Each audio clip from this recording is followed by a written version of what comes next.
Guys, അങ്ങനെ നമ്മൾ സ്രായക്കാട് ഒരു പാലുകാച്ചിന് വന്നതാണ്. അവരുടെ വീടിന് മുമ്പിലത്തെ വ്യൂ ആണ് കേട്ടോ. ഒന്നും പറയാല്ലോ, രക്ഷയില്ല, അടിപൊളി. ഇതാണ് നമ്മൾ പാലുകാച്ചിന് എന്ന വീട്. അങ്ങനെ അവിടെ ചെന്ന് എല്ലാവരുടെ കാര്യമൊക്കെ പറഞ്ഞ് ഞങ്ങൾ ടെറസിലോട്ട് പോയി. ഇതെൻ്റെ അമ്മയാണ് കേട്ടോ. ഇവിടെ എനിക്ക് ഏറ്റവും ഇഷ്ടപ്പെട്ട സ്ഥലം എന്ന് പറഞ്ഞാൽ അതിൻ്റെ ഈ ടെറസാണ്. ഇവിടെ നിന്ന് നോക്കിയാലുണ്ടല്ലോ കടൽ അടിപൊളിയായിട്ട് കാണാം. ഒരു ഈവനിങ് സമയത്തൊക്കെ വന്നിരിക്കാൻ പറ്റിയ സ്ഥലമാണ്. ഈവനിങ് അല്ല, എപ്പോഴും.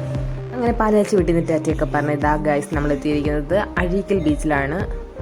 കുറച്ച് നാളിന് ശേഷം ഞങ്ങൾ എല്ലാവരും ഒത്തുകൂടിയോണ്ട് ഞങ്ങൾ വെയിലിനൊക്കെ ഗുഡ് ബൈ പറഞ്ഞു കേട്ടോ. ബീച്ചിൽ പോയാൽ നമ്മുടെ എല്ലാം പ്രധാന കലാപരിപാടി എന്തുവാ, നിങ്ങൾ ഇതൊക്കെ തന്നെ ആയിരിക്കും. ഞങ്ങളെന്ന് പറഞ്ഞാൽ ആദ്യം ബീച്ചിൽ കളിക്കും, പിന്നെ അത് കഴിഞ്ഞൊരു ഐസ്ക്രീം കഴിക്കും, പട്ടം പറത്തും. മെയിൻ എന്ന് വെച്ചാൽ പട്ടമാണ് കേട്ടോ. പട്ടം വിട്ടൊരു കാര്യമില്ല, പട്ടം പറത്തും. പിന്നെ അവിടെ ഇവിടെയൊക്കെ ഓടി നടന്നെല്ലാം കണ്ട് പ്രായമൊന്നും നോക്കിയില്ല. അമ്മമാരൊക്കെ ഭയങ്കര ഹാപ്പി ആയിരുന്നു. അങ്ങനെ ഞങ്ങളൊരു ഐസ്ക്രീമൊക്കെ കഴിച്ച് ആ ചൂടൊക്കെ ഒന്ന് തണക്കട്ടെ എന്ന് വിചാരിച്ചിട്ട് ഐസ്ക്രീമൊക്കെ കഴിച്ചിട്ട് ഈ ഐസ്ക്രീം കഴിച്ചുകൊണ്ട് നിൽക്കുന്നവനാണ് ആർക്കും പട്ടം കൊടുക്കാതെ സ്വന്തം കസ്റ്റഡിയിലാക്കി പട്ടം പറത്തിക്കൊണ്ടിരിക്കുന്നത്. അങ്ങനെ ഞങ്ങളുടെ ഒരു ഡേ ഫുള്ള് അഴീക്കൽ സ്പെൻഡ് ചെയ്ത് ഞങ്ങൾ അഴീക്കലിന് ടാറ്റ പറഞ്ഞ് അവിടെ നിന്ന് ഇറങ്ങി.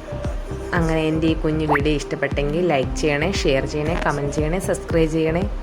അതുപോലെ തന്നെ അഴീക്കൽ ബീച്ചിൽ പോയിട്ടുള്ളവരുണ്ടെങ്കിൽ കമൻറ്റ് ചെയ്യണേ. ടാറ്റാ.